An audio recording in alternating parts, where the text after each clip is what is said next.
You know Graybar for electrical parts, but there's one more thing you may not be thinking of us for that can help maximize your next project's total value.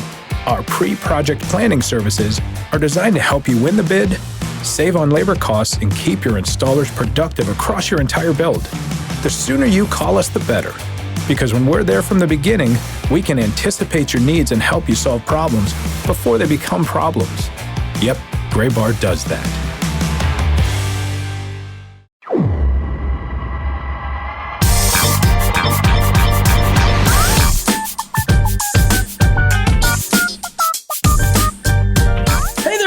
To another transoceanic edition of the Show Before the Show podcast, the official podcast of minor league baseball, the now union inclusive minor league baseball. My name is Tyler Mon, alongside, not literally but virtually, Sam Dykstra and Benjamin Hill, who are literally alongside each other in New York City. Gents, what's going on? How are you? I can't see you. You can't see us because we've decided to turn off our videos for this one, just because the cables that are carrying our connection across the transatlantic. We figured it would be easier if we did it without video. Not that that matters to anybody there, but we're doing this podcast on an old telegraph line from the Gilded Age. We should have just hooked up two tin cans and still done it through our laptops, but gave it that real tinny feel. I'm sure that would be a wonderful experience that I use on Ghosts of the Miners every week, the old time radio effect. There we go. But yeah, no, things are generally good here. We're closing down the AA season. We're now in the high A and single A playoffs. And we're in that in between period where some people are in the postseason, some people are still in the regular season, but it's a good time for minor league baseball. Ben, how's it going? Yeah, it's going all right. Some people are just done. They're just done. Nothing going.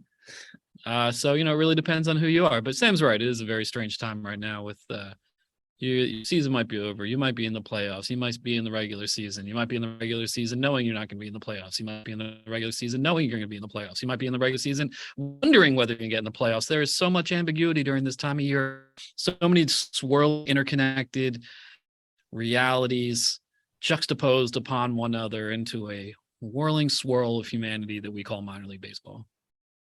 Neither of us could have said it better ourselves. And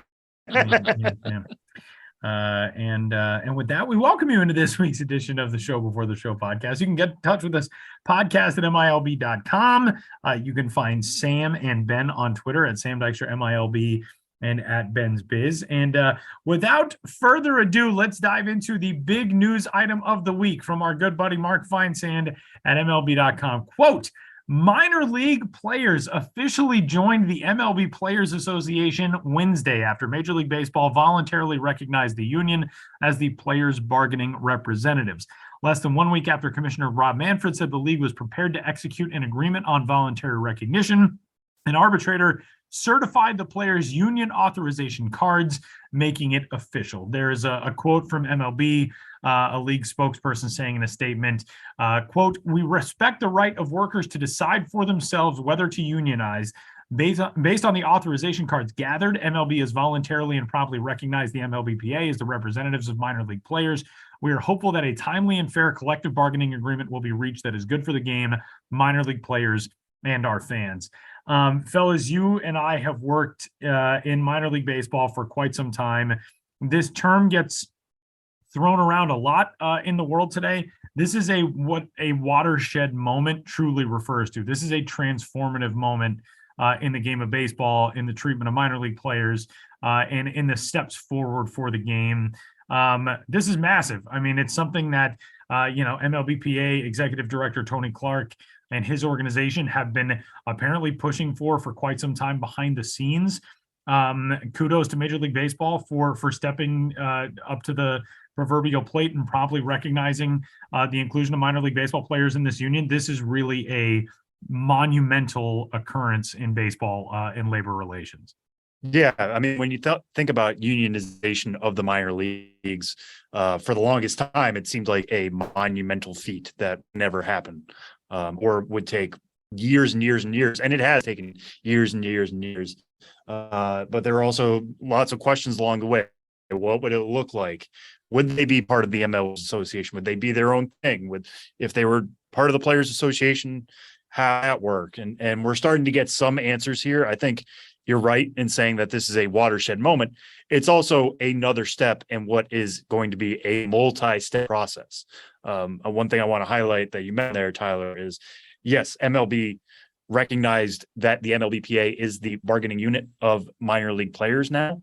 What makes up that bargaining unit? Going to be all players in the minor leagues once you sign? Is it going to be only domestic players? Are DL players, because there's some issues there with international labor law? There's a lot of questions we still don't have answers to, and I think the big one is, and you talked about it there, the collective bargaining agreement. The fact that there are now a union means now that the two sides are going to go back and forth on what a CBA looks like. We've obviously seen this now for decades on the major leagues, the minor league side, a similar thing. Is it going to mean a somewhat of a say in minor league rule changes? We don't know. I mean, all those things I'm sure are going to be on the table, but until they officially are, and there is a table in which to negotiate, we don't know what that's going to look like. So this is a major step, but there's a lot of steps still to follow here. Yeah, including, pretty much all of the details. Right, So, yeah. We're not going to know until they go through the collective bargaining process, which is very vague right now. It just will occur during the off season. But I mean, I think of, the MLBPA and, the issues on the table, when they come to the bargaining table, I'd say that minor league baseball players, being also baseball players, are going to have a lot of those same issues. There'll be issues of pay, travel, use of player image and likeness, general conditions, scheduling, who knows? Just think of anything related to the life of a minor league baseball player. And, when you're in that life, you're really living it. That'll probably be up for discussion. And right now it's a wait and see thing, but clearly this being tied in with the MLBPA gives the minor league players, I think more power than they would have had if they were, any sort of independent entity. It is a fascinating moment in the history of baseball, and it's one of those moments that makes me think, like, man, I wish I was smarter. I wish I could understand all of the mechanics that go on behind the scenes with stuff like this, because it is an absolutely fascinating next step. There was a statement from MLBPA Executive Director Tony Clark, who said, quote, "I applaud this extraordinary group of young players and welcome them to the MLBPA. This historic achievement required the right group of players at the right moment to succeed. Minor leaguers have courageously seized that moment, and we look forward to improving their terms and conditions of employment through the process of good faith collective bargaining." We're in a moment right now, in American society, and I'm not going to pretend to be some sort of labor historian, but the history of labor unions in the United States is very much one of ebbs and flows. And we're in kind of a flow pattern right now with the return to prominence of unions across a lot of the country and a lot of different industries. And for minor league baseball players, yeah, I mean, like you said, it feels like it is something that for so long was regarded as just the impossible mountain to summit for them. And now they're here. And for Major League Baseball to voluntarily recognize that move, I think does showcase that there is some good faith on both sides of this aisle. And that's good. I mean, that's positive for everybody. It's positive for the game. It's positive for the labor future of the game. And it's an exciting time. Like I said, I will probably not be able to understand 90% of what happens, but if I can get that 10% down, I'll feel good about myself. Well, we look forward to going on that journey with you, Tyler. It's a good way to put it. All right, well, let's dive into to some of our usual fun. Ben is back from the road. Ben was on the road last week, got a chance to hit up Erie, among other places. Erie, Rochester. Well, you gotta forgive me. I'm like 8 time zones away from you. Ben, tell us about the road trip. Erie, Buffalo, and Buffalo. Rochester. Although, Rochester. like Buffalo, are we counting Buffalo? I mean, you went to Buffalo. Oh, we're definitely counting Buffalo. Okay. I was actually in Buffalo longer than, well, maybe not, but I was in Buffalo quite a long time. Even if the game got rained out, I was at the ballpark for 3 hours, and I spent the whole night in Buffalo because it was a Monday, and there are no minor league baseball games on Monday. So that was a major part of the trip. Erie Seawolves this past Friday and Saturday. Buffalo on Sunday, Buffalo again on Monday with no game, Tuesday in Rochester, and then I drove home yesterday on Wednesday, back to Brooklyn, New York, and here I am in the office on Thursday talking to you guys. And my traveling season is over for 2022. Still got a lot on the line in terms of hitting the ballpark. So it's always that double-edged sword kind of feeling. Part of me is like, all right, glad I have another season in the books and don't have to stress out about the next road trip and X, Y, and Z. And the other part of me is like, oh no, what do I do without going on the road? Who am I? Do I even exist? At least professionally speaking. It'll be at least 7 months before I'm at a minor league ballpark again, most likely. So it's a pretty yawning chasm. That does feel like a very long time. Yeah. But no, I'm thinking about the recent past, and I was just at these ballparks. I was at Erie, UPMC on Friday night, Erie Seawolves game, and I was back on Saturday afternoon. I had not been to any of these three locations, Erie, Buffalo, and Rochester, since 2014. So, of course, it had been a while. Like most of the places I'm revisiting, it had been a while because there's a lot of places to get to. But there had been a lot of changes at that ballpark since 2014. A lot of renovations, and really good to see, because if you guys remember, when minor league baseball was being restructured and some teams were getting cut from the landscape, Erie was very much considered and rumored to be one of the teams that was going to lose team. But fortunately, they already had a lot of renovations underway and a lot of things being done, for as regards player amenities that, could get them up to speed to new higher standards for minor league playing facilities. And there's a lot of great fan facing improvements. I mean, it's really unique. The ballpark is literally at this point attached to a hockey arena that hosts a team in the OHL, which is the Ontario Hockey League, I believe. And so now, as part of these renovations, these buildings are literally attached. There is a group area in the left corner, an elevated group area that on one side of it, you go through the doors and you step outside and you're watching the game, overlooking the game from the left field. But then if you walk through the other side and go out the doors on the other side, you open it right into the hockey arena. And that was just like a pretty remarkable thing to go up to that area. I was with team president Greg Coleman, and he busted out his key fob or whatever. So the door opens, the temperature drops 20 degrees or whatever, and it's just like, whoa, there's a hockey rink down there, and it's all part of the same facility.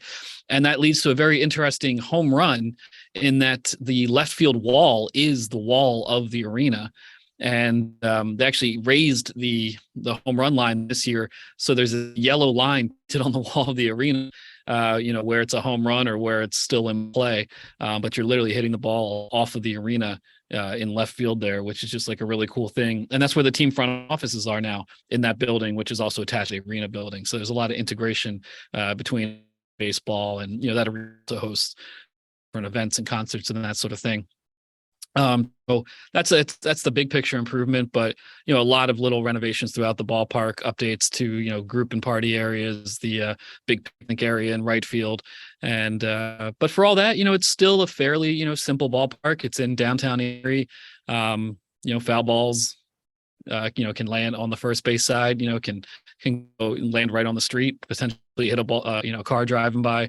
There's still just a kind of small downtown kind of feeling around the whole ballpark, but to have those two sports complexes intertwined is a really cool thing.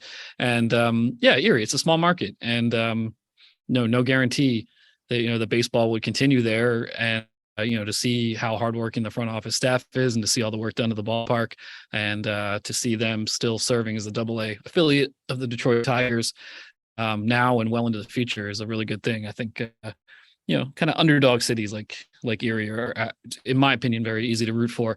And I've said this before about Erie, but just growing up in Pennsylvania, Erie was kind of a mystery to me, far north in the state. So it's always good to go back. It has Pennsylvania's only shoreline, or coast. The coast of Pennsylvania sounds like something that doesn't really exist, but there in Erie, it is true, right up against Lake Erie in Presque Isle State Park, and really beautiful beach.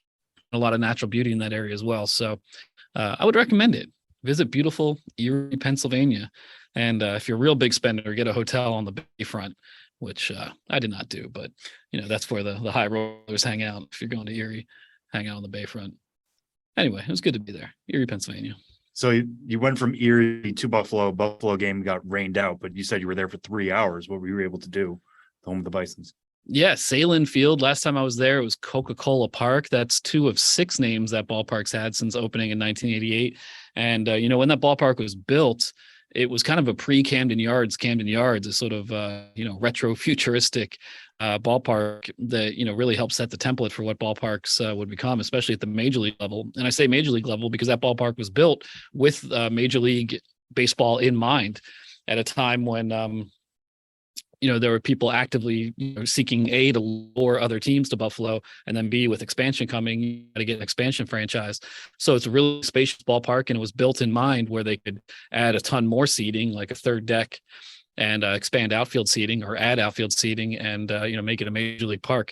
And so, it's a big hulking concrete edifice, and I hadn't been there in 8 years. And it reminds me of going to games when I was a kid, the concourse, the external concourse on the outside, and these big, long, dark tunnels that lead from the concourse and then open out into the field. And it reminds me of that kid feeling of going to a game and, you're excited to, sit in your seat and you're walking through that long tunnel, and then the field opens up and wow, it's quite a sight. So it's a fun place to see baseball and a very unique place in the minor league baseball landscape. But yeah, it was raining when I got there and it was raining when I left, but it was a 1:00 game on a Sunday. I arrived at 11 and stayed till 2. So, I still got to spend a little time with Conehead, the legendary beer vendor who wears a cone head like the Saturday Night Live, sketch with Dan Aykroyd and Jane Curtin that was later a 1993 movie. And there's still Conehead, the beer vendor in Buffalo, wearing a cone head selling beer.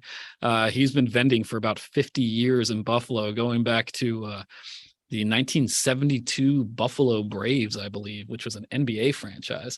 But he has been doing it for the Bisons as well for years and years and years. And I wrote a story about him in 2014, and I linked to that in my most recent newsletter. I also talked to the Bisons GM, Anthony Sprague, who has an interesting story in that, he'd been with the team for a long time, but he was hired as GM, got the promotion to GM in March 2020. So talking to him, and this will be a future story, it'll probably take me a while to put together because there's so many moving parts to it, but to take over, any business or institution in March 2020 was going to turn out to be kind of fraught with the way the world shut, especially in Buffalo from a baseball standpoint. Then all of a sudden the Blue Jays are visiting and they want to host games in 2020 during the season, with no fans. And they did. And then in 2021, they came back again to Buffalo, and Buffalo spent their season in Trenton. The Bisons went to Trenton while the Blue Jays came back. And so 2022 is basically the first kind of sort of normal season for the team in quite some time. And in between, they've hosted Major League Baseball and sent their own team to Trenton and just dealt with a whole variety of issues. Trying to stay operational and trying to accommodate, the Blue Jays and, stay in touch with their fan base and coordinate things with moving their AAA team to Trenton for a season and on and on and on. I mean, the number of moving parts and logistics is amazing and a lot to think about. And so I think that'll be a pretty interesting story to put together, trying to piece together the timeline of, what the Bisons went through over the last couple of years. And so, so that happened during a rain out too. I saw Conehead, the beer vendor. I had a long interview about a couple of very anomalous seasons. I wandered around quite a bit. Talked to, I forget his name, but talked to the man behind the Herd Chronicles on Twitter. And that's a great Buffalo baseball history website. And might get a story out of that as well, because I always like to highlight people who, who really go into the nooks and crannies of history. And if you want to go into nooks, these few better to do it than Buffalo, which has had professional baseball going, well back into the 19th century. So, so I got a lot in Buffalo. It was a good time to be there. Got some wings, went on a community bike ride. I went on the slow roll bike ride, hung out with my friend Seamus, who used to work in minor league baseball years ago and is a native Buffalonian. So, he showed me around. So it was good to be there. And then I went to Rochester. Let's hear it. Yeah, I gave a little slightly expectant pause in case you guys wanted to interrupt my rambling. But that was like a Paul Harvey pregnant pause. That was very impressive. A Paul Harvey pregnant pause? You don't know Paul Harvey? Paul Oh, Paul Harvey. He's that legendary radio News and broadcaster, right? comment. Brought to you by Citrical. Anyway, sorry. Please continue. Yeah, no, it's good. That's a good radio name drop. He was a legendary broadcaster, and I drew a blank there. He was. I was thinking Steve Harvey for a second. He's got a different thing going Not quite the same career. Two different paths. Yeah, two different paths. And for me, my path from Buffalo was a short drive east to Rochester, and I saw the Rochester Red Wings on Tuesday night. That game was rain delayed and was a bit chilly. You know, it's a Tuesday night in mid-September, but it was good to be there because I had not been there for 8 years. And that is a team, where there are a lot of family connections in the front office. The history of that franchise, it was a man named Maury Silver who kept that team in Buffalo decades ago, by selling shares of stock in the team and making a community effort. And Maury Silver, kind of saved baseball in Rochester, and they used to play at Silver Stadium before moving to their current home of Frontier Field. His daughter Naomi is now the owner of the team, and very hands-on and involved, and a big figure in the community. And her son is also named Maury Silver, and he works for the team. So I talked to Maury Silver, the grandson who works there now, about his legacy and the Red Wings legacy and the legacy of his grandfather. To talk to Gene and Gino, the only father-son groundskeeping team I've ever met in minor league baseball. Gene, I believe, is the father, and Gino the son, and they're holding it down as the lead and assistant groundskeepers at Frontier Field. GM Dan Mason has his son Cam working with the team right now in an operating role.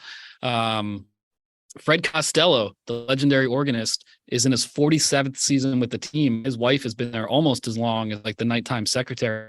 But the Red Wings cannot find any instance of any ballpark organist spending a longer time with a single team than Fred Costello has spent in Rochester, 47 years. So I have some videos of Fred that I haven't shared yet, and I was psyched. He gave me a CD of his called Anthology. So it's just a mix of his work through the years, and one of the songs on that CD, which I listened to on the way home yesterday, is of course the Red Wings theme song, which the team still plays when the Red Wings take the field. It's such like a retro throwback, awesome thing. Here come the Red Wings. Da, da, da, da. I don't really know the words, but da, da, da, da, da. It's how you'd expect a hot dogs, home runs, playing a game, something like that. But it's a very good song. I mean, Tyler and I did a great episode of Show Before the Show many years ago with team theme songs. We should dig that up and resurrect it. That was a golden, and maybe during the off season we can all put another one together. But Here Come the Red Wings was part of that episode, and certainly one of the most iconic team theme songs. And Fred Costello, iconic Red Wings figure, Rochester musical figure, still tickling the ivory 47 years in. So on and so forth. I guess the last thing I'd like to say about Rochester is I got to go to Nick Tahoe Hots, the legendary establishment that's invented the garbage plate. And, the Rochester Red Wings have a plates alternate identity, and a garbage plate is just a big heaping mess of, various ingredients that the establishment sells, hot dogs and hamburgers and whatnot. But if you get a garbage plate, you can customize it. Me being gluten-free, I decided that what I was ordering was gluten-free, but it was two Texas Hots, and they were split open on top of French fries with the meat sauce, onions, mustard. I might be forgetting something else, but man, it was so good. And Nick Tahoe Hots, even though it's like a legendary establishment and the garbage plate has been replicated all over the region, and the team does have this plate's alternate identity, this restaurant, I thought it was an abandoned building when I arrived there. It is a beat up old, industrial looking building. There's barely any signage inside. It's just counter and some very Spartan seating. There's a sign on the door that said you are welcome to bring your gun. You might save someone's life. So it's just like a very unique establishment all around. And my designated eater, Aaron Leone, had the Red Wings version of the garbage plate at the game. And thing is a heaping mess. But if you don't want to eat a garbage plate at a ball game, but you want the garbage plate experience, the Red Wings have a trash can where you get the ingredients layered in a cup, which is, maybe not easily, but much easier to eat that at your seat than to have a plate with hamburger macaroni, mayo doused macaroni and onions and meat sauce and who knows what else. But can't talk about Rochester without talking about garbage plates. It's a really unique regional thing, and I got to say I loved them. I would happily eat some more garbage plates. I might look into making garbage plates at home. Homemade garbage plates. Yeah. I think it sounds delicious. Should be pretty easy to do. I mean, Ben, we are stepping into a new era in Major League Baseball on the field as well. And Sam, we're going to talk about this, all of us, but rules changes are coming to the big leagues in things that were pioneered at the minor league level. And Ben, I know you've, written about these extensively, and Sam, you as well, but the pitch clock is coming to the big league level as one of the most notable changes among others. Give us kind of the rundown, you guys, of what all is coming and how we have seen them play out in the minor leagues and kind of what the reaction has been over the last few years.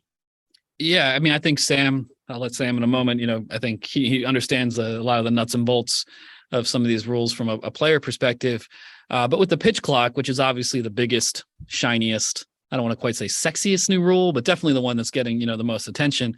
That's been obviously in minor league baseball all season. And so, I haven't been getting official quotes on it or anything, but every single place I visited, I've just sort of been asking people, fans, but particularly front office, about, what do you think of the pitch clock? And it has been uniformly positive that people say, oh yes, the pitch clock is great.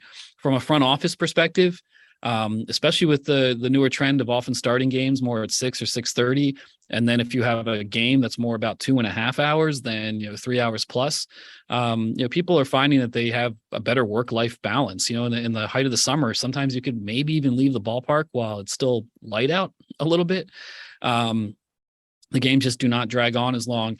And, I think there could be concern that, well, hey, we're worried about our per caps. We want people to spend as much money in the ballpark once they get in, and we don't want them to feel rushed. And so there has been some concern sometimes if a game's moving really fast, and by the time people, maybe they show up a little late, and by the time they get their seat, decide they want something to eat, sit back down, it's the 6th inning, that could be a little problematic. I think there are times when maybe it's like, hey, we could stand to be, keeping concessions open longer, or we could stand to have people, spending money in the park a little longer. But I don't think that's been the case as much as people being like, and from a fan perspective too, if you go to a game and you take your kids and there's fireworks after the game, but it's a 3-hour, 40-minute slog and it started at 7:00 and you're trying to hang on for the fireworks or what have you, I think a lot of casual fans started to get really turned off by how long some of these games, took, or how long they had to wait until, kids ran the bases or until there was fireworks or something like that. So I think, fans also appreciate knowing that they can go to a game, have a relaxing evening, hopefully have like a good amount of time at the ballpark, but not just have it drag on. And then just from a fan perspective too, watching the game, it's crisper, it's snappier. And I understand, people who don't follow the minor leagues and they see that Major League Baseball is doing this and they just think like, oh, this is crazy. This is too radical. Baseball shouldn't have clocks. My guess is that once it gets underway, that the reactions will be as, not unanimously, but as overwhelmingly positive in Major League Baseball as they enters thus far, at least according to my own unofficial, but I'd say pretty thorough, explorations of the topic this season. Yeah, I think that's one thing that's kind of gotten lost in all of this is a lot of people, at least in my mentions, and I've seen on Twitter of people trying to anticipate changes or awkwardness or what have you, especially with, and we haven't mentioned this yet, the step off limitations. You get 2 step offs per, or 2 pickoff attempts, whatever you want to, 2 disengagements with the mound per plate appearance. And if you do it a 3rd time, it's essentially a balk. And I think people have been worried like, oh, that's going to be awkward. Like, why wouldn't a guy just run? Well, if you do successfully pick him off, then you're fine.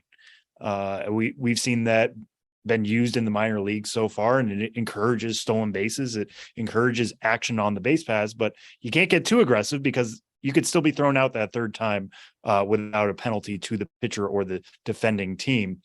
So all of this stuff has been tested. I think the fact that it's been tested across 4 minor league levels is a sign to everybody that, this is not just one season of testing. It's essentially 4 concurrent seasons of testing happening at the same time. And some of the pitch clocks have been more stringent than what we're going to see at the major league level. We've seen sometimes it get down to 14 seconds in the minor leagues. This is going to be 15 seconds with nobody on, 20 seconds if a runner is on base.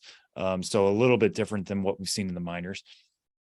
And if you've watched a minor league game, which I'm sure a lot of people listening right now have, and Ben just mentioned there, the crispness, I think, is the big thing. Because, yeah, we can look at the game time difference, and I have that data in front of me right now. An average 9-inning major league game goes 3 hours and 4 minutes right now in 2022. An average AAA game is 2 hours, 43 seconds. An average AA game was 2 hours, 40 seconds. High A, 2 hours, 34. And low A or single A, 2 hours, 36. Now, yes, major leagues, they have commercial breaks that are longer than the minor leagues. There are going to be other ways to add time to a Major League Baseball game. And we're probably not going to see a major league season in which a game averages 230 something ever. That's probably just not going to happen. But when you're sitting down and watching the game, you're realizing pitch after pitch after pitch is coming. You're more engaged. You're more likely to, follow each pitch because they're coming so quickly. And I think that's always stood out to me when I've been watching games, both in the park, on MLB TV. It's a different experience. It's a more exciting experience in a way because you don't have the Pedro Baez's of the world or the Nomar Garcia Parras of the world always stepping out of the box, taking 30, 40 seconds between pitches. There are going to be some losses of nuance. You're not going to have fiddling with timing as much maybe, but still there are 15 seconds is plenty to get the ball, get your sign, and throw the pitch. Looking at some of these other changes, larger bases, I don't think it's going to make that much of a difference. There's some talk about player safety, and that a bigger base means you're less likely to spike a player by accident. Helpful, but I don't think we're going to see a ton with that. The defensive shift restrictions, in which 4 infielders have to be on the dirt, and they have to be on either side of second base, or 2 on each side of second base. We actually haven't seen batting average climb that much in the minors, despite the shift restrictions.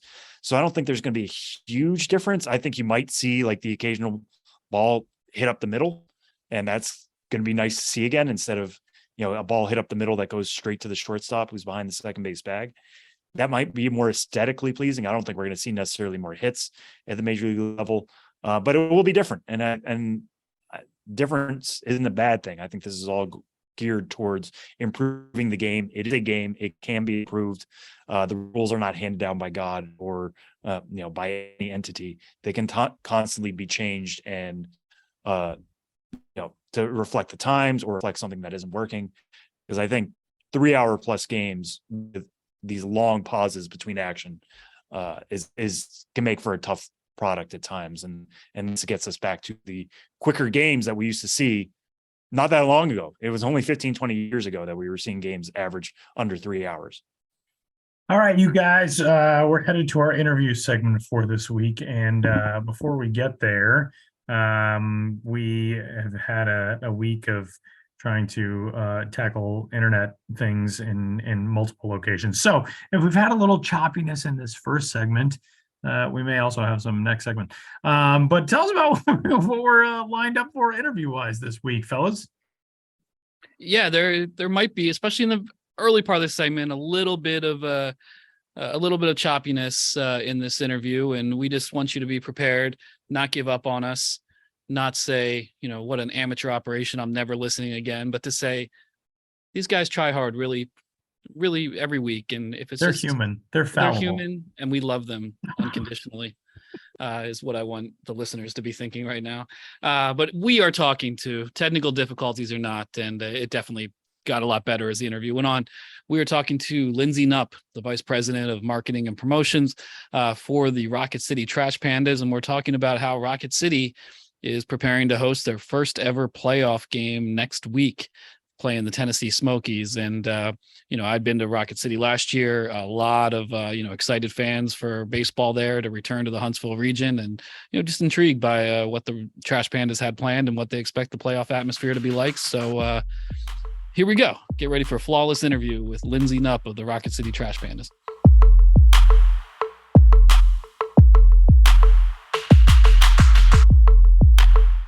For the very first time, the Rocket City Trash Pandas are in the playoffs, meaning that there's going to be postseason baseball in the greater Huntsville region, Madison, Alabama, to be exact. And, we want to talk about that and what goes into planning and marketing the playoffs and just the overall excitement levels. So to that end, we have Lindsey Knupp, Vice President of Marketing, Promotions, and Entertainment for the Rocket City Trash Pandas on the Show Before the Show podcast. Lindsey, thanks for being here. Yeah, thanks for having me. Very exciting time here. Yeah, I can imagine. So first things first, you're currently in your final homestand and even hosting a game tonight, right? That's correct. Last homestand, and I think with the most wins in all of minor league baseball for home games. So we've home. Nice. And yeah, having the most wins, a playoff team, September 22nd, playing the first ever playoff game. And obviously you've known you're going to be in the playoffs since clinching the first half. Once that happens, what's the, the plan in the front office to prepare for the playoffs and, do everything you can to get as many fans in the stands as possible?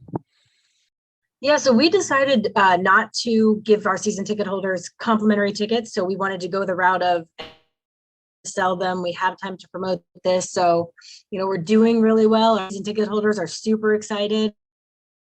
More and more people are coming out just to see these guys play and perform on the field. We've got commercials. We had a lot of time to get rally towels and make a good marketing plan and put a good marketing plan together for potential games that we could have here. Yeah, nice. And what has been the fan response so far? I mean, I remember going to Rocket City, for the first time last year and just really being impressed with just the energy in the ballpark and just how excited fans were to have baseball back in the region. Is there an actual, excitement level and expecting, fans to really show up and, have emotional investment in these games? Absolutely. And not only that, they're staying till the end of innings. 7 walk-offs. We've had inside the park home runs. We've had, even not just hitting, no hitter in everyone from top to bottom, from start to finish. It's always an exciting game. And the comebacks have been so much fun to watch. And we've definitely noticed our fans sticking around until the very end just to see what's going to happen and how it's going to turn out. Yeah. And I'm always curious for teams like yourselves that you have affiliates with a parent club that's not necessarily nearby. And that's especially true in your case, Right. Being an Angels affiliate with the team being in Anaheim, you guys being in Alabama. How much do you guys kind of tie in the Angels affiliation and getting people excited about Angels prospects? And how much does that kind of happen naturally as these guys climb the ladder to Salt Lake and then, Orange County and the LA area? It's exactly what happened. It was very natural and very gradual. I think everyone bought into the Trash Pandas brand and the Trash Pandas name and it being their team, but you definitely see more and more people wearing Angels gear, wearing Angels jerseys, asking for hats to be sold in the store, asking for us to have some kind of Angels apparel. And we do have some shirts that have the Angels logo and our logo, and those definitely do sell here. So where it is Braves country, traditionally, they're definitely Angels fans coming to the forefront now with our prospects making it up to the big leagues and seeing them on TV, seeing them, go up and play on television with the major league clubs. So it's definitely been something that you notice a lot more this year. Yeah, well, that's what I was going to ask next. When you say this year, this being the second year of operation, have you felt like it's happened more this time around? Like how long of a warming up period did that take from seeing Braves hats, I'm sure, those first few months to now at least some Halos gear?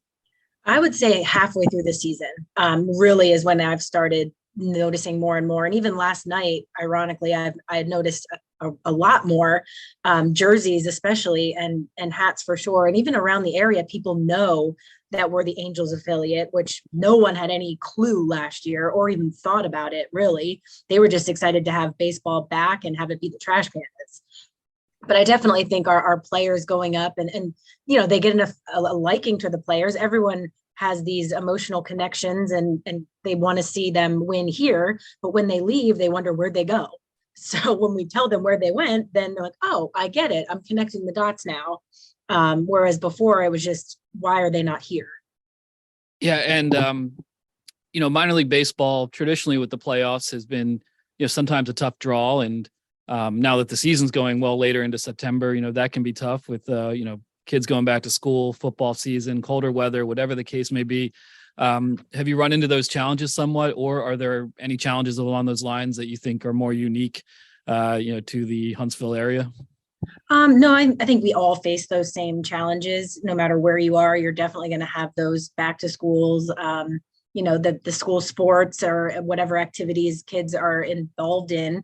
But I think our team has really helped us to reach out to the community. They've actually volunteered to today call some of our season ticket holders and say, hey, this is Logan O'Hoppe. Come on out, cheer us on for the playoffs. They've been very vocal on social media for us, saying, fans, you are the reason that we're doing so well. You bring the energy. You make us have that adrenaline rush. And by you being here, it matters to us. And they try to talk to our fans and tell them that. And we try to tell that story as much as we can here locally and in videos and in commercials and however we're reaching out to people. We went to the local bars and restaurants and just asked them to hang signs, like old school signage saying, come cheer on the Trash Pandas. So they've really helped us just grassroots get the community behind them and proving that we do better at home because of your energy here. And that's really, I think, made a difference to not only our season ticket holders, but all of our fans feel like they're part of the game. Yeah. And changing gears somewhat, you've Trash Pandas have recently gone viral on Twitter that you're bringing the dumpster wrap back for the playoffs. Did you try that when you were here? Well, I have my designated eaters, so I tried it secondhand. Excuses. Yeah. I tried it secondhand. I did feature that.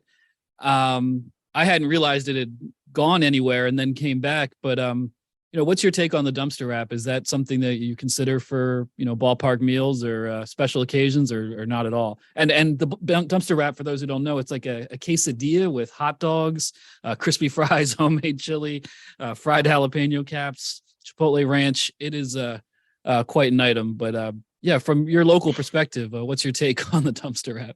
So the only reason, quite honestly, that we didn't continue it this year is because it takes so long to make. So it just slowed down the concession lines, and we tried to incorporate other new items that maybe were a little bit faster to put together and help with the lines and just help still give them something unique as a fun option. But we did, steer away from the dumpster wrap just because of it taking so long. To your point, what all of those things that are in it, and it's a quesadilla, so it takes a little longer. But we just had the idea, everybody's been asking for it. We do get people saying, when are you bringing back the dumpster wrap? Bring back the dumpster wrap. So we thought, hey, playoffs, we'll bring it back for playoffs. And our food and beverage team was like, you know what, fine, let's do it. I'm all in. It's playoffs. Everyone's, taking risks here. Like, let's just go for it.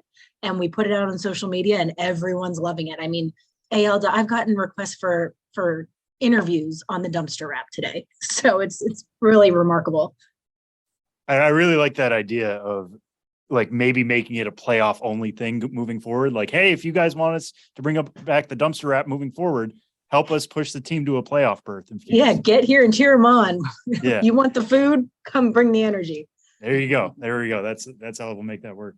And speaking of, promotions that you guys are doing this week, you guys are also bringing back the Huntsville Stars for Throwback Thursday, which is tonight. Most people are going to hear this on Friday and Saturday, so the event will have already happened. But the Huntsville Stars, a Southern League team up until 2014, people of your area know that club really well. But what is it like bringing that back? And the Trash Pandas has become such an identifiable minor league identity, but now to go back to the Stars, which I'm sure, was just as popular as an identity to that area. It definitely brings nostalgia back to the ballpark, and our fans love the Trash Pandas, but they still have that liking and that, that memory of the Stars. So when we mix the two together and we bring it back, they're super excited. We have former employees of the Huntsville Stars coming tonight because they want to come here and feel like they're back in the game again to some extent. So there's definitely a large group of them, whoever is in the area with their families are all coming. We've got 4 former players that are coming out and they're doing first pitches and they're signing autographs and they're taking pictures, and they feel like they're in a sense also back in the game. And whereas they maybe don't get the ask for autographs all the time in their normal lives, this is a chance where we're highlighting them again, and they're, basking in their glory. And we've definitely even had our players ask if they could buy our jerseys for tonight because they think they're just so cool and unique. And, some of our players are from the South here. And, they've just thought it's a really neat idea and really cool tie-in. So we have obviously the jersey auction happening for charity. And we said, well, if you want to buy it, you can bid on it. So here it is. But yeah, all of our staff purchased jerseys. Everyone's real excited about the connection. Yeah, no, I'm sure. I'm really excited just to see those uniforms back on the field. With like the raccoon still included. There are some nice modern touches to them, but they look really nice on social media now. So it'll be cool to see them on the field. I want to zoom out a little bit here now too. We were talking about this being the second season, and now you guys are getting into the postseason and what that's like and some of the adjustments. But I feel like when a team undergoes a rebrand or undergoes a second season in a new place, it's that second year that really crystallizes the identity. Obviously, a lot of people were infatuated by the Trash Pandas brand when it first came out. Now they've had a little bit of time to get used to it. As we're closing out 2022 now, what do you feel like the Rocket City brand is really crystallized into? Like, what does it mean for AA baseball in that area? I mean, for us in this area, it is definitely the hometown team, and it is now the team to come and see. We are the staple of all of town Madison. Everyone knows who the Trash Pandas are. They may not have come to a game yet, but they probably have the gear. And our store, we have an offsite store that is visited by, people that are out of town and they're just here visiting, or they're here for work or whatever that might be. And they visit the store and they say, hold on, is this really a team? Like, this is an amazing logo, amazing jersey. So all of the people still coming in, seeing it, are excited about it. But here locally, everyone has embraced, like, this is their team.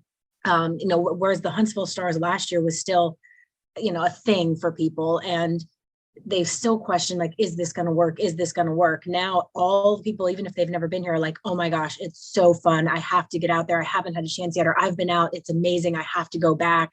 You will do a fantastic job, from bringing the energy to the affordability. We are a whole nother level than what they were used to with the Huntsville Stars, or what they've experienced with other teams, even in our league.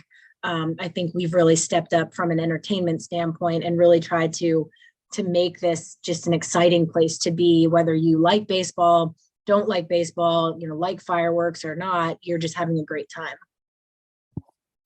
And Lindsey, to close things out, to talk about your background personally, you have Pennsylvania roots and spent a long time, over a decade with the Lehigh Valley Iron Pigs.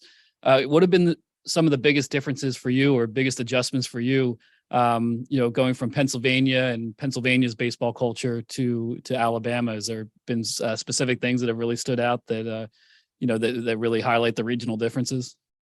I think definitely Sunday games are a little bit later of a crowd, and we have to do later games. One, because church is a much more part of an ingrained lifestyle here, but also it's really hot. So the humidity and the heat on a Sunday is almost unbearable if you're trying to do a 1:00 game. So we tried 2:35 for some games this year, and even next year we're going to 4:05 in the dead heat of the summer. So that's definitely something I learned really quickly. I think our fans like a 6:35 game. I think 7:05 would be a little late here. Like, things close a little earlier down in the South.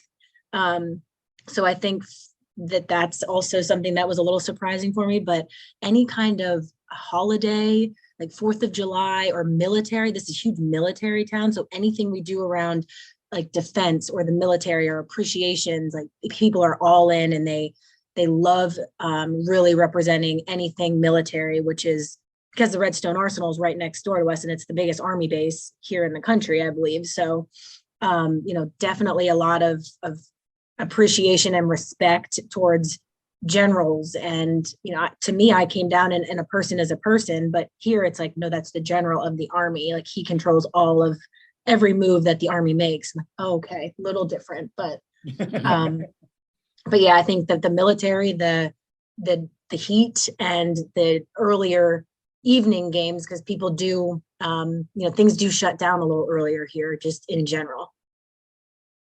Well, hopefully the top brass and the privates and the civilians alike will be coming out to the ballpark to support the Trash Pandas in the playoffs, getting their dumpster wraps.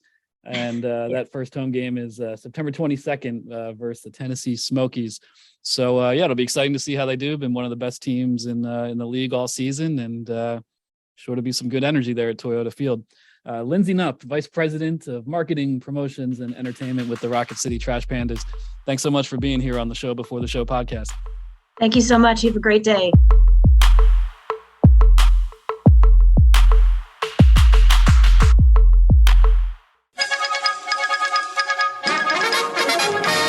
We interrupt this podcast to bring you another thrilling edition of Ghosts of the Miners. Now, here's your correspondent and host, Joshua Jackson.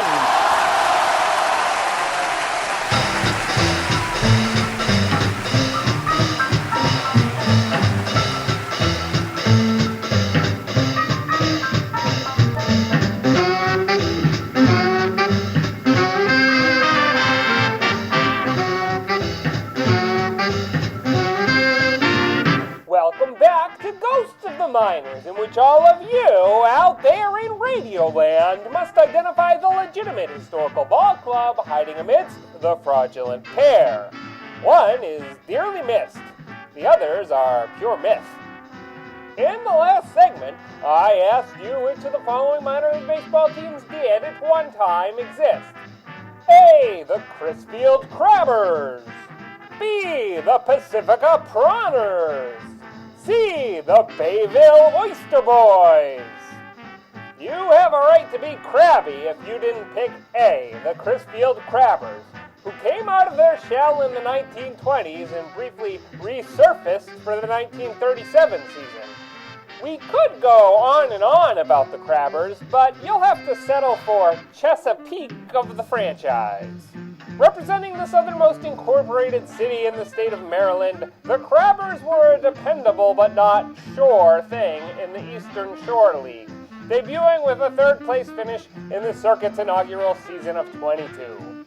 Crisfield kept clinging more or less to the center of the pack over the next few years, with Crabbers fans getting steamed by the winning ways of Jiggs Donahue's Dover Senators and Poke Whalen's Parksley Spuds. It seemed like any time the Crabbers tried to give the standings a fresh feel, somebody like the Cambridge Canners would preserve the status quo. But in 1926, the Crabbers netted a crown, making Crisfield the city of King Crabbers. That season, when the Crabbers were in hot water, they eventually put the pinch back on their opponents. For example, although Salisbury no-hit the Crisfield 9 on July 18, the Crabbers walked it back 6 weeks later, when Bill Everham, ever reliable and ever a Crabber, no-hit Salisbury for Crisfield on August 27th. Those champion Crabbers were captained by Dan Pasquella, who would return to skipper the Crisfield club not only the next year, but once again after an 8-year period when the whole circuit was underwater and out of sight, when the Crabbers regenerated along with the rest of the Eastern Shore League in 1937. Just as soon as the tide appeared to be ebbing for a Shore League rebirth in January of that year, Pasquella, who'd apparently been absent from pro ball since the Crabbers' last leg in 28, save for playing in the Middle Atlantic League in 1930, represented a possible new Crisfield franchise at a meeting also attended by Frank Home Run Baker, who represented Easton. When the season started, Baker's Easton club Bakered and Easted the Crabbers right up, as did almost the whole league. Crisfield went 40-57, finishing 7th out of 8. But don't blame Pasquella. He was fired by team sponsor Robert M. Clark on July 13 after the Crabbers had won 15 out of their last 19. Neither he nor the Crabbers came back to the minors in 38 or ever after. But fans can still visit the Eastern Shore League Hall of Fame at the Delmarva Shorebirds Purdue Stadium. And that's how the Crabbers got boiled. Now, on to the question for next time. Which of these colorful clubs provoked excitement in the minors of yesteryear? A. The Vermilion Hip Hurrahs. B. The Orange Hoo-Hoos. C, the Blue Hill Yip Chippers. Want to know the answer? Shout one out. Or tune in for the next Ghost of the Miners. But for now, you'll have to excuse me. My producer Ben Hill is going apple picking, and he's going to spoil the whole barrel.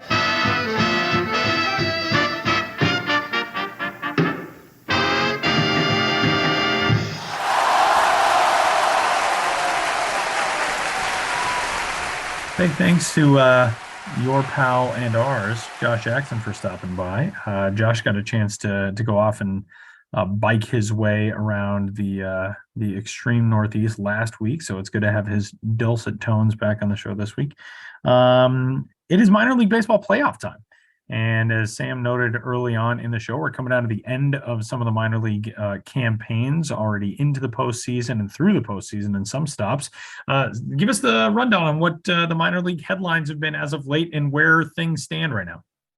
Yeah, well, one I want to bring up real quick, Tyler, because I know you've been traveling around Italy, through Austria, now to Germany, for the World Baseball Classic qualifiers. And I want to touch on that in a second because there's a couple big names that are going to the WBC that I want to touch base on with you on. But I don't know if you saw this the other night, but Marco Luciano had one of the bat flips of the season for Eugene. I saw a headline, and I have yet to actually see the video, which reminds me that I need to go look it up right now.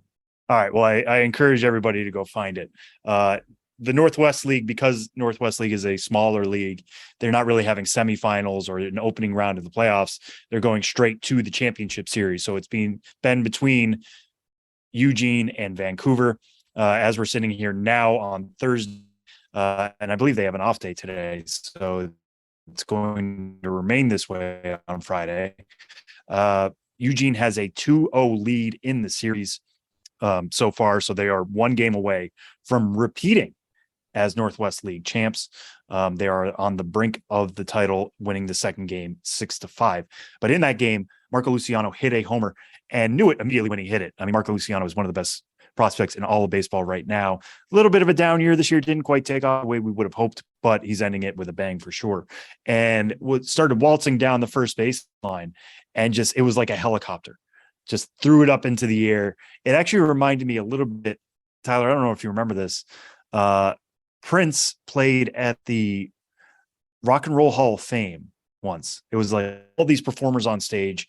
He's playing, I think it was While My Guitar Gently Weeps, and he is leaning into a guitar solo, and he throws it into the air, and you never see the guitar land. It's one of the great conspiracies. That is amazing. Yeah, what happened to Prince's guitar? Go look that up. But it's a similar situation here at the Marco Luciano homer. You see him throw the bat up into the air, and then it cuts away, so you never see it land. So for all we know, this Marco Luciano bat could be floating through space, went immediately into orbit.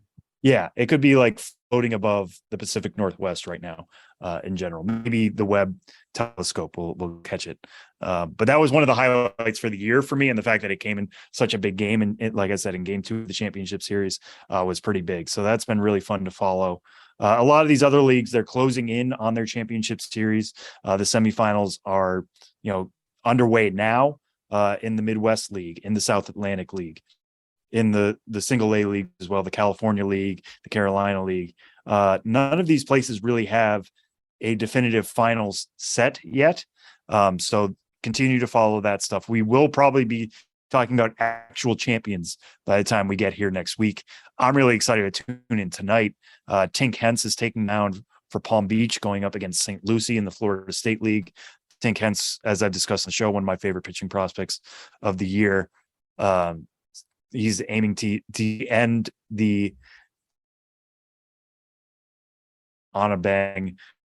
Love to keep seeing him pitch more. Again, my big problem with him is he only goes 3 or 4 innings in a start. So the more opportunities I get to see Tink Hence in a year is a good thing. So seeing how he'll perform in a big spot against St. Lucie. Game's already happened unless they get rained out tonight.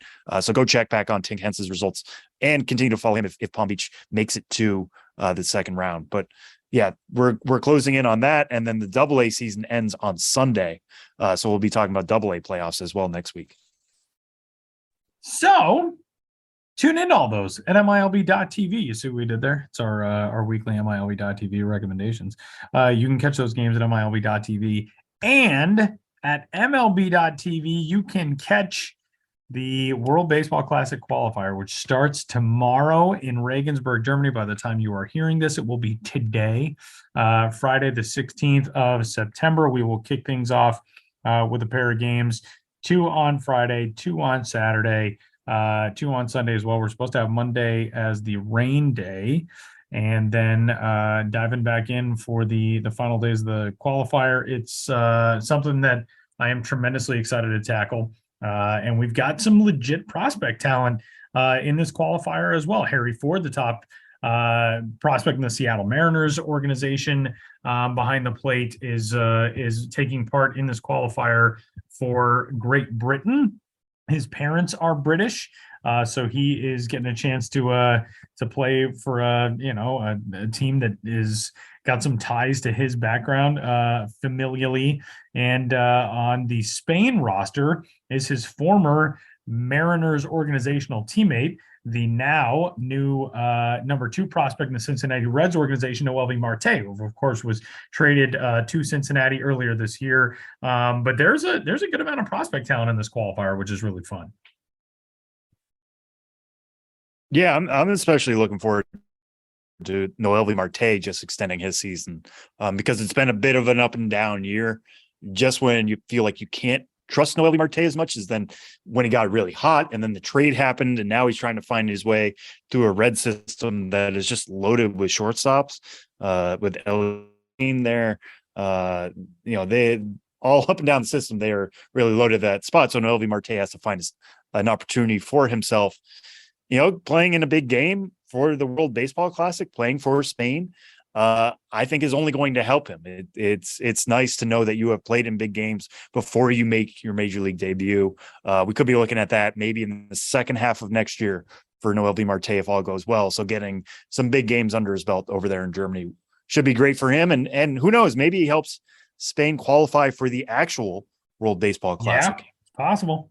Yeah, it's quite possible. Do you? I don't want to say a favorite, but like, who do you think is most likely to qualify of this group? It is going to be a really interesting group to watch. I don't think that we will have, and my hope is that we will not have, a whole lot of clunker games. It feels like these rosters are all very well constructed to compete with each other. And Germany is doing it on home soil. They don't have their biggest product in Max Kepler because he's taking part in a big league season right now, but they're hoping, if they can push through, Max Kepler maybe joins that roster. South Africa's got a really interesting group, but they're losing, or they've lost 2 of their biggest guys in Dylan Unsworth and Gift Ngope, because Dylan Unsworth is having a baby this week. Gift Ngope had some work obligations that he was unable to get out of. That Great Britain team has 10 affiliated players on it. They have loaded up with some really, really interesting talent. Harry Ford being the most impressive guy. Spain is predominantly, players from Venezuela and Cuba and the Dominican Republic. There are a couple of native Spanish-born players there. France is managed by Bruce Bochy. Bruce Bochy, winning 3 World Series in his career as a big league manager, and then getting a chance to give back to the place where he was born. And we got a chance to talk with Bruce Bochy today for about a half hour in his office at the stadium here in Regensburg, Armin Wolf Arena, and it was incredible. And the Czech Republic is going to be an interesting one to watch as well. They've got a roster that is pretty much entirely native born in the Czech Republic. They've got 1 non-Czech born player, but somebody who's got a Czech passport and Czech ancestry. And I think I named everybody, but that's, these teams have really assembled very good rosters, and rosters that I think are going to be very competitive in this group. If I had, so 2 teams will qualify from here to move on. It's hard counting out that Great Britain team with all of the talent that is on that squad. And man, I feel like this Czech Republic team is going to be good as well. They've been building a foundation for a long time there with how they're doing things in their national academy, the way that they identify talent, for their U12 and U15 programs. They try to bring those guys along. But I could see any 2 of these 6 moving through. There's no team that you look at, South Africa's got guys who've played together for a really long time. France Bruce Bochy was telling us today, our guys are really athletic and they do the little things right. They play good defense. We pitch pretty well as long as we can figure out how to score runs. We should be able to hang right in there. And Spain is really talented. They got a lot of talent and a lot of experience, guys who have been in pro ball for a long time. They got some former big league guys. Angel Beltre is on that team, for example. So that was a nice way of copping out to your question. But yeah, man, this is going to be really fun. And I'll be on the call doing play-by-play for these alongside Ryan Roland Smith, the former Mariner and D-back, and you can catch the games a whole bunch of places. The World Baseball Classics official YouTube page and Facebook page, as well as at MLB.com and MLB.tv. And we're excited to get it rolling, man. We are 14 hours away as of record time right now. So for the days when we have double headers at 1 p.m. and 7 p.m. local time here in Regensburg, that is 7 a.m. and 1 p.m. On the East Coast of the U.S. So you kind of just flip the time. So it's 1 p.m., 7 p.m. local. It's 7 a.m. and 1 p.m. on the East Coast that same day. So if you get a chance to tune in, you're not doing anything at work anyway. It's a Friday. Tune in, And start your day with the WBC. Yeah, start your day with some World baseball. Classic. It's going to be great. And by the time the 1:00 game comes around, you're already checked out for the weekend. It's perfect. Tyler is giving all of America permission to sign off for. Yeah. Everybody. I'll write your little excuse slip. It'll be great. People will be like, who is this guy? Why am I reading this? It's going to be fun, man. And I'm hoping, fingers crossed, that we'll get a chance to talk to Harry Ford, possibly Noel V. Marte, some of these guys for next week's episode of the show before the show. So keep your fingers crossed for all that. And either way, we'll have some fun with it. I'm excited to follow it along from these shores. These between the minor league playoffs and this, and the Arizona Fall League is right around the corner. We're going to be getting rosters for those very soon. A lot of these games are really important and really matter, and they're a good mixing, a little bit different after a season of following everybody through a regular season. Now we got playoffs, now we got qualifiers, then we got the Fall League. It's not stopping just as we get halfway through September. It is a sneaky fun time for baseball right now. And that'll do it for this week's episode of the show before the show. For Sam Dykstra, who you can find on Twitter at Sam Dykstra, MILB. My name is Tyler Mon, at Tyler Mon on Twitter. And I'll maybe be talking to you from Germany this week, depending on if you get a chance to tune in. And either way, we'll be talking to you again next week. Thanks for tuning in. Talk to you then.